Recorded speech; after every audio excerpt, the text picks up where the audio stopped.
इससे खुशी और ज़्यादा नहीं हो सकती। जो खुशी हम महसूस कर रहे हैं ना, ऐसी खुशी नहीं हो सकती, क्योंकि ये तो बहुत बड़ी खुशी है जो हमारे पुरख नहीं कर पाए, उस काम को हमारी आंखों के सामने देख रहे हैं हम। ये बहुत अच्छा है, बहुत अच्छा लग रहा है इसका।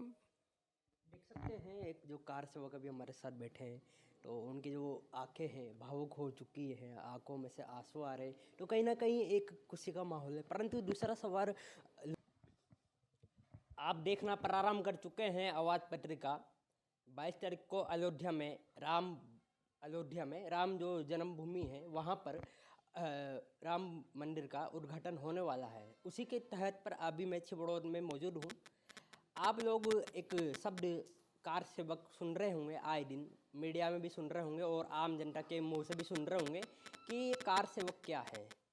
आज हमारे साथ एक कार सेवक भी मौजूद है यहाँ पर। तो सबसे पहले हम जानना चाहेंगे कार सेवक क्या होता है। सबसे पहले आपका स्वागत है आवाज़ पत्रिका में। सर, ये जो कार सेवक जो उपयोग हो रहा है वो शाब्दिक अर्थ क्या है उसका? बेसिकली क्या है कि अपने मंदिर को स्वयं के द्वारा निर्माण करना, स्वयं के परिश्रम निर्माण करना, वो कार सेवा होती है। तो उसके लिए जो अयोध्या में राम मंदिर का निर्माण होना था, उसके लिए हम यहाँ से 1990 में पहली बार कार सेवा के लिए गए थे, और करीब 50-60 लोग यहाँ से हम पूरी तहसील से कार सेवा के लिए उस समय गए थे यहाँ से। और उस समय का जो वातावरण था, ऐसा वातावरण था, उस समय सरकार मुलायम सिंह की थी, और मुलायम सिंह ने चैलेंज किया था कि अयोध्या क्या, अयोध्या के बाहर भी परिंदा पर नहीं मार सकता। ऐसी परिस्थितियाँ थी, पूरे देश में भय का वातावरण था, लेकिन कार सेवा का उत्साह जबरदस्त था। और आम जनता भी इस काम को इस प्रकार देख रही थी कि कैसे किस प्रकार से लोग अयोध्या पहुँचेंगे। लेकिन हम लोगों का जुनून बहुत तगड़ा था, हम लोगों को ये चिंता नहीं थी कि हम वापस आएंगे कि नहीं आएंगे। इस प्रकार की परिस्थितियों में हम यहाँ से रवाना हुए हैं। पहले हम यहाँ शीतल बगीचे से रवाना हुए, धारा स्टॉल लगी हुई थी, और प्रशासन ने मना किया था कि आप यहाँ से इस प्रकार से नहीं जा सकते। लेकिन लोगों का उत्साह बहुत था कि हम जुलूस के रूप में यहाँ से रवाना हुए। हम यहाँ से बस से कोटा पहुँचे, कोटा पहुँच कर कोटा से हम यहाँ से रवाना हुए भरतपुर के लिए। भरतपुर जाने के बाद हमको सूचना मिली कि हमको भरतपुर रुकना है, क्योंकि भरतपुर से आगे फिर ये सीमा लगती है यूपी की। और वहाँ की कार्यकर्ता ने वहाँ पर रुकाया, भोजन कराया, और वहाँ से हमको रात्रि में ट्रैक्टर के द्वारा, ट्रैक्टरों में बैठ के पूरी रात हमने चल के, कोई रेलवे स्टेशन है यूपी का, वहाँ पर हम छोटे स्टेशन में जाके रुके। रात को हम वहाँ से ट्रेन में बैठे, और ट्रेन में बैठने के बाद में हमारी ये 5-5 ग्रुप बन गए थे, 5-5 लोग, ऐसे 60 लोग थे ना, तो 12 ग्रुप बन गए थे। किसी को भी एक डिब्बे में नहीं बैठना था, सबको अलग डिब्बे में बैठना था। हमको बात नहीं करनी थी, आपस में किसी को भी चर्चा नहीं करनी थी कि हम कोई भी विषय में किसी से बात करें। साइलेंट बिल्कुल एकदम से ऐसे बैठे ट्रेन में, जैसे हम एक दूसरे को पहचानते नहीं हैं। हम जाके कानपुर स्टेशन पर हमारी गाड़ी रुकी ट्रेन, वहाँ इतना पुलिस का पुख्ता इंतजाम था कि कोई भी आदमी अंदर बहुत मुश्किल जा पाता था, पूरी जांच पड़ताल चल रही थी। लेकिन हम लोग अननोन से ऐसे साधारण से सिंपल रूप में गए, तो हम बाहर जाके रेलवे स्टेशन के बाहर भी जो चौक था उसमें दूर दूर बैठ गए, ऐसे दूर दूर के, हमको जानते नहीं एक दूसरे को। फिर वहाँ की कार्यकर्ताओं ने हमको पहचान लिया कि ये कार सेवक हैं, तो उन लोगों ने हमको एक जगह दी जो वह रेलवे स्टेशन के बाहर ही थी, बड़ा हॉल था। उस समय हम धीरे धीरे करे, हमारा एक सिस्टम था कि हम एक जाएंगे ना, नज़र हमकी सबकी एक दूसरे पर रहेगी, तो हम ऐसे उस नज़र से धीरे धीरे पहुँच गए ऊपर हॉल में। हॉल में पहुँचने के बाद हमारी आवाज़ बहुत तेज़ हुई, मतलब हमको ऐसा लगा कि हम 12 घंटे के बाद बोल रहे हैं, तो हमारे बहुत उत्साह था। फिर किसी ने कहा कि इतना ज़ोर से चिल्लाओगे तो पुलिस आ जाएगी यहाँ पर। फिर एक दो घंटे बाद ऐसा मालूम पड़ा कि पुलिस छापा मारने वाली है यहाँ पर, कि यहाँ पर उनको पता पड़ गया कार से यहाँ पर है। तो फिर वहाँ के स्थानीय लोगों ने हमको क्या है, घरों में शरण दी। जो उनके जो घर थे उन घरों में हमको ले गए, और घरों में रात को उन्होंने बहुत ऐसे बिस्तर जो हमने कभी देखे नहीं थे, ऐसे बिस्तरों में हम लोगों को सुलाया। उन लोगों ने बहुत स्नेह प्रेम दिया, खाना खिलाया। फिर हम रात को वहाँ रुक के हम दूसरे दिन निकल गए आगे अयोध्या की तरफ। तो अयोध्या की तरफ निकले तो रात को हम एक गांव में रुके। वो गांव का पता नहीं कौन सा गांव है, शाम पड़ गई थी। लेकिन वहाँ पर जाकर जब हम बैठ गए कि अब रात को जाएं कहाँ, तो वहाँ के स्थानीय लोगों ने जब पता पड़ा कि ये कार सेवक है, तो उन लोगों ने हमको सहयोग किया। फिर हम लोगों को उन्होंने क्या किया, 4-4, 5-5 ग्रुप में उनके घरों पे ले गए, और घरों पे लेके वहाँ पर हमको उनको खाना खिलाया। और हमको भी कोई एक ऐसे बंदे थे जो सरदार जी की वेशभूषा में थे, और उन्होंने हमको ट्रैक्टर में बिठाया, 4-5 लोगों को उनके घर ले गए। वो घर कोई गांव से 3-4 किलोमीटर दूर था, उनका खेत था। पहले हमको लगा ऐसा नहीं है कोई मुसलमान हो, क्योंकि उसने वो पजामा पहन रखा था, ऐसा लगता था कोई मुसलमान है, तो ऐसा डर भी था कि कोई ऐसा कोई घटना नहीं घट जाए हमारे साथ। लेकिन जैसे हम उसके घर पहुँचे, घर पहुँचने पर हमने भगवान के चित्र देखा, हमारे मन में शांति आई। उन्होंने हमारे को पूरी सब्जी हलवा बहुत प्रेम से खिलाया और बहुत आनंद से हमको रखा, और हम लोग रात को रुके। दूसरी हमारी यात्रा का प्रस्थान था इसी उस दिन का वो प्रारंभ हो चुका था कि भाई इस दिन 1 बजे जो अपनी कार सेवा होगी, तो जहाँ भी आप रहो तो राम नाम की धुन बोलनी है। ऐसा करके हमने बस में बैठ गए। बस में बैठ के हम एक जगह रुके, वहाँ पर हम, और जब बस में बैठे ना तो वहाँ पर क्या रास्ते में एक पुलिस आई, पुलिस की गाड़ी आई। पुलिस गाड़ी ने हमको देखा कि उन्होंने पहचान लिया कि देखो कार से वो रुक जाओ, नहीं तो अच्छा नहीं होगा, फिर हम आपको सख्ती करेंगे क्या। तो 1-2 लोगों ने पकड़ लिया, पकड़ के उतारने लगे नीचे। तो हम जैसे वो लोगों को पहाड़ उतारने लगे तो हम लोगों को जय श्री राम बोल दिया। तो फिर उन्होंने कहा कि ठीक है, सब देखो तुम है कार से, हमको पता है कितना 19 आदमी हो, 20 आदमी हो, अब नीचे उतर जाओ। नीचे आ गए हम। नीचे आने के बाद में और पुलिस वालों ने हमको वहाँ से बिठा के और वो पुलिस थाने में ले गए। पुलिस थाने में ले जाके उन्होंने, और वहाँ पर हमको, वो पुलिस थानेदार भी बहुत अच्छा आदमी था, मतलब उसने उसने हम लोगों के लिए मिठाइयाँ नमकीन ऐसे रखी टेबल पे जैसे कोई हमारी कोई अगवानी कर रहे हो। और बहुत अच्छे से उन्होंने क्या है, उनका सिस्टम था कि वो नाम पत्र लिखना है जेल डाल जाने के लिए, तो सारा वो खाना पूर्ति पूरी कर रहे थे। तो खाना पूर्ति के साथ में उन्होंने पूरा किया, हमको उन्नाव जेल भेज दिया उन्होंने। उन्नाव जेल में तो सारी जेल फुल थी, तो हमको अस्थायी जेल बनाई थी, जो कॉलेज था उसको अस्थायी जेल बनाया था, तो वहाँ पर हमको रखा। 5-6-7 दिन कितना रहे पता नहीं, 5-6 दिन तक रहे हम लोग वहाँ पर जेल में। और उस दिन की जो घटना हुई थी, वो घटना तो अविस्मरणीय थी कि कार सेवकों ने उस दिन बड़ी हिम्मत करके, एक बस थी और बस में जो कार सेवक चढ़ के और सारे बैरियर तोड़ के और वो लोग वहाँ पर पहुँच गए और कार सेवा को अंजाम दे दिया उन्होंने, मतलब उस ढांचे को डरा दिया उन्होंने और अपना झंडा गाड़ दिया वहाँ पर। ये एक बहुत, तो उस समय मुलायम सरकार ने बहुत गोले चला के और बहुत मतलब कार सेवकों को मार दिया। बहुत सारे कार सेवक मतलब नदी में, सरयू नदी में भी डाल दिए, मतलब बहुत हत्याएं की मतलब सरकार ने। तो वो बहुत खतरनाक था। लेकिन एक बात है कि यूपी के जो लोग थे, पब्लिक थी, पब्लिक बहुत अच्छी थी, उन्होंने बहुत सेवा किया कार सेवकों के, पैर तक धोए कार सेवकों के, और किसी प्रकार की कमी नहीं आने दी, खाने पीने की, सोने की, बैठने की, मतलब उत्साह समाज के अंदर बहुत तड़ा था। सरकार के खिलाफ भी था, कार सेवकों के प्रति हमदर्दी बहुत थी, प्रेम बहुत था। और आज उसी के कारण देखते हैं कि आज राम मंदिर का निर्माण हो रहा है। देखिए, आप कार सेवक हैं और 22 तारीख को राम मंदिर का उद्घाटन होने वाला है। काफ़ी आपने लाटना जेरी है, आप जेल भी गए हैं। काफ़ी जो कार सेवक थे उन्होंने काफ़ी लाटनाएं जेरी हैं, तो एक खुशी का माहौल है। तो आप किस प्रकार से मनाने वाले हैं 22 तारीख को? ये तो देखो सर, ऐसा है कि जो 500 साल से ये जो चल रहा था पूरा, और ये एक बहुत खुशी की बात है कि 14 वर्ष के वनवास में जब आए थे भगवान राम, तब अयोध्या वासियों ने किस प्रकार स्वागत किया था। और आज ये तो अपने एक बहुत बड़ी जीत है हिंदू समाज की, जो 5 साल से अपने पुरखे नहीं कर पाए, उसको हम हमारे आंखों से देख रहे हैं।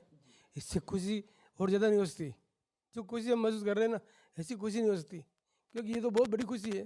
जो हमारे पुरखे नहीं कर पाए, उस काम को हमारी आंखों के सामने देख रहे हैं हम, ये बहुत अच्छा है, बहुत अच्छा लग रहा है इसका। देख सकते हैं एक जो कार सेवक अभी हमारे साथ बैठे हैं, तो उनकी जो आंखें हैं भावुक हो चुकी हैं, आंखों में से आंसू आ रहे हैं, तो कहीं ना कहीं एक खुशी का माहौल है। परंतु दूसरा सवाल, युवा भी हमारे साथ मौजूद है। आप युवा हो, कैसा मान रहे हैं 22 तारीख को उद्घाटन होने वाला है, किस प्रकार से आप मना रहे हो इसको? देखिए, भाई 500 साल का जो वनवास था भगवान राम का, वो अब ख़त्म हो रहा है 22 जनवरी को। तो हम तो जैसे दीपावली 14 वर्ष के वनवास के बाद दीपावली मनाते हैं, तो 500 साल के वनवास के बाद जब भगवान को रहने के लिए उनका घर मिल रहा है, तो बहुत ही हर्षोल्लास से इसको मनाने वाले हैं। और बड़े हर्ष की बात है कि हम जीते जी हमारे जो पूर्वज थे वो इन भगवान राम को घर में नहीं देख पाए, तो हमारे लिए तो बड़ा सौभाग्य का दिन है। देखिए, वहीं 22 तारीख को उद्घाटन होने वाला है, परंतु कांग्रेस ने न्योता को ठुकरा दिया है। और कहीं विरोधी पार्टियां हैं, भारतीय जनता पार्टी की विरोधी पार्टियां हैं, वो कह रही है कि इससे बढ़िया तो आप अस्पताल बनाते, आप विद्यालय बनाते, आप राम मंदिर पे क्यों पैसा वेस्ट कर रहे हैं? तो क्या राम मंदिर बनाने से पैसा वेस्ट हो रहा है, सरकार का पैसा बर्बाद हो रहा है, क्या मानते हैं आप? देखिए राम मंदिर का जो पैसा है सरकार का इसमें पैसा नहीं है, इसमें समर्पण हुआ था 1 साल पहले। तो पूरे भारत से हर राम भक्त ने पैसे दिए थे और जो पैसे इकट्ठे हुए हैं उनसे ही राम मंदिर बना है। इसमें सरकार का सपोर्ट है। बाकी सारा जो पैसा है वो पूरे देश से लिया गया है। एक गरीब से गरीब घर पे भी 50 रुपये, 100 रुपये, 1000, 2000 जितने भी दिए हैं वो सब राम भक्तों का है। तो सरकार का सपोर्ट है इसमें विरोध। और भी है हमारे साथ, ज़्यादा समय नहीं ले पाऊंगा इनका क्योंकि इन्हें अन्य जगह पे जाना है। दीपक जी, मैं आपसे एक सवाल पूछना चाहूँगा कि राम मंदिर बनने से पहले कांग्रेस अड़ंगा अड़ा रही है कि हम नहीं आएंगे, हमें नहीं बुलाया गया है। कई विरोधी पार्टियां है वो कह रही है कि पैसा बर्बाद हो रहा है, परंतु आप क्या देखते हैं, इससे विकास होगा नहीं होगा? अयोध्या की मैं बात करता हूँ, अयोध्या शहर की, तो राम मंदिर बनने से क्या विकास होगा या नहीं होगा? अस्पताल और जो भी धर्मशाला जो भी बनती, उससे इतना विकास नहीं होता। उससे हजारों गुना इससे अयोध्या का विकास होगा। अयोध्या का ही नहीं, पूरे यूपी का विकास होगा, क्योंकि जो पैसा है वो आम जनता का है, सरकार का नहीं है। और इसमें हर व्यक्ति पैसा कमाएगा। जो वाहन चालक है वो पैसा कमाएगा, वाहन मालिक पैसा कमाएगा, सरकार की गाड़ियाँ हैं वो पैसे कमाएंगे, धर्मशाला वाले पैसे कमाएंगे, होटलें वाले पैसे कमाएंगे, ऑटो रिक्शा टेम्पो वाले पैसे कमाएंगे, फूल मालाएं बेचने वाले पैसे कमाएंगे, प्रसाद बेचने वाले पैसे कमाएंगे, होटल रेस्टोरेंट चलाने वाले पैसे कमाएंगे। ऐसा कोई व्यक्ति नहीं है, कोई जाति धर्म का बंधन नहीं है जो पैसा नहीं कमाएगा। हर व्यक्ति पैसा कमाएगा। और अयोध्या के वासी तो ये मानो कि वो धन्य हो गए, सब माला माल हो जाएंगे राम जी के नाम से। ये है, इसलिए वापस मैं कार सेवक के पास आना चाहूँगा क्योंकि उस समय भावुक हो चुके थे। और तो देखिए, काफ़ी खुशी का माहौल है, आप सभी बैठे हुए हैं। तो जैसे 22 तारीख को उद्घाटन होने वाला है, परंतु मैं देख रहा था छबड़ा में कि आप सभी जो मंडली है, जो स्वयंसेवक है या फिर कहें कार सेवक है, वो हर एक घर जा रहे हैं। घर जाके आप चावल दे रहे हैं, आमंत्रण दे रहे हैं। तो अभी तक कितने घर आप जा चुके हैं? ऐसा कोशिश तो ये है कि पूरे जो तहसील हमारी है उस तहसील में प्रत्येक घर तक हम पहुँचे, और इस प्रकार का प्रयास तो चल रहा है कि करीब 90-95% घरों पर हम पहुँच चुके हैं। कुछ लोग ऐसे होंगे जहाँ नहीं पहुँच पाए होंगे, लेकिन निश्चित रूप से सब जगह पहुँच जाएंगे और सबको आमंत्रण देंगे, क्योंकि हमने सबसे कलेक्शन किया है, पैसा लिया है और उस काम पैसे को हमने वो राम जन्मभूमि लगाया है। हमारे पर दोष भी बहुत हुए, पहले भी बहुत लोगों ने दोष दिया है कि ये कार सेवा का पैसा ले रहे हैं, खा जाएंगे, ऐसे करेंगे, वो सब हमने सुना है। लेकिन आज भगवान की इच्छा है कि जिन लोगों ने ऐसा कहा है वो यहाँ छिपड़ में भी है और बहुत इस प्रकार की बातें की उन लोगों ने, लेकिन आज उनके मुंह पे तमाचा है उनके सामने। और ऐसे कांग्रेसी हैं कट्टर जो इस बात को कहते थे कि ये पैसे खा गए, तो आज उनके सामने तमाचा है कि इतना भव्य राम मंदिर का निर्माण हो रहा है और इस प्रकार की सुविधाएं अयोध्या में जुटी रही, जहाँ लाखों लोग रोज़ जाएंगे, रोज़ इस प्रकार से वहाँ पर दर्शन करेंगे। और जो सरयू नदी है वहाँ पर जो विकास हुआ है और एयरपोर्ट है, सब प्रकार का विकास हुआ है, ये आगे आने वाले समय में बहुत तगड़ा कार्यक्रम होगा। हम लोग भी खुद भी 26 तारीख को एक स्पेशल ट्रेन जा रही है कोटा से, उसमें जाने वाले हैं अयोध्या के लिए। ये हमारा सौभाग्य है कि हमको अवसर मिला है, 22 तारीख का नहीं तो उसके बाद का अवसर मिला है, ये हमारे सौभाग्य की बात है हमारे लिए। तो जैसे आप जाएंगे तो यहाँ से कितने लोग जा रहे हैं? जैसे दीपक जी से जब बात हो रही थी मेरी, तो यहाँ से कुछ व्यक्ति हैं जो छबड़ा से भी है, अटरू से भी है, लगभग कितने होंगे जो अयोध्या जाने का उन्हें सौभाग्य प्राप्त हुआ? अभी 26 तारीख को जो गाड़ी जाएगी उसमें कुछ जिला कार्यकर्ता हैं और विभाग कार्यकर्ता हैं हमारे संगठन की दृष्टि से, उन लोगों को इसमें जाने का है। मैं नगर का संघ चालक हूँ, इसलिए मेरा भी इसमें नंबर है, मेरा लास्ट नंबर है। मेरे ऊपर के सर्ववरिष्ठ कार्यकर्ता हैं तो मेरा भी इसमें नंबर आया है, मेरे लिए सौभाग्य की बात है। देखिए, मैं और उनके पास भी जाना चाहूँगा। देखिए, 22 तारीख को छिपावड़ों में भी काफ़ी आयोजन होने वाले हैं, आप सुन रहे होंगे यहाँ पे काफ़ी आयोजन होने वाले हैं, जिसमें हनुमान जी की कथा है, हनुमान चालीसा है, काफ़ी है। और एक दिवाली जैसा यहाँ पे आयोजन होने वाला है। जैसे दिवाली हम मनाते हैं, दिवाली पर्व मनाया जाता है, वैसे 22 तारीख को भी छिपावड़ों में दिवाली जैसा जश्न मनाया जाएगा। क्या कहना है इस पर आपका? दीपावली जैसा ही जश्न मनाया जाएगा। और यहाँ तक कि छिपावड़ोद के प्रत्येक गांव में इस प्रकार के आयोजन हो रहे हैं, जो भंडारा भी कर रहे हैं, रैली भी निकाल रहे हैं। भगवान सुंदरकांड जो 11:30 से 1 बजे के बीच में हर गांव, हर मंदिर पर इस प्रकार का कार्यक्रम है, सजावट का है, आरती का है, महाआरती का है, और कई जगह तो कई गाँवों में जैसे शेत कोलो है, खजूरिया है, कई गाँवों में भंडारा तक चल रहा है। और छिपा बड़ौद में भी अभी देवनारायण जी के मंदिर पे अभी चर्चा हुई थी इनके बड़े भाई साहब से, तो कि 1 बोरी शक्कर का प्रसाद का वितरण किया जाएगा। और पूरे छिपा बड़ौद में भी इस प्रकार हर मंदिर, हर चौराहे पर इसको दीपावली जैसा सजाया जाएगा। तो देख सकते हैं 22 तारीख को अयोध्या ही नहीं पूरे देश में एक दिवाली जैसा जश्न मनाया जाएगा।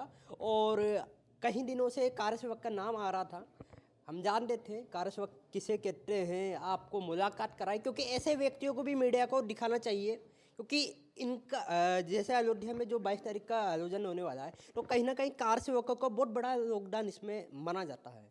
देखते रहें आवाज़ पत्रिका, छपड़ा से क्रिश जायसवाल की खास रिपोर्ट।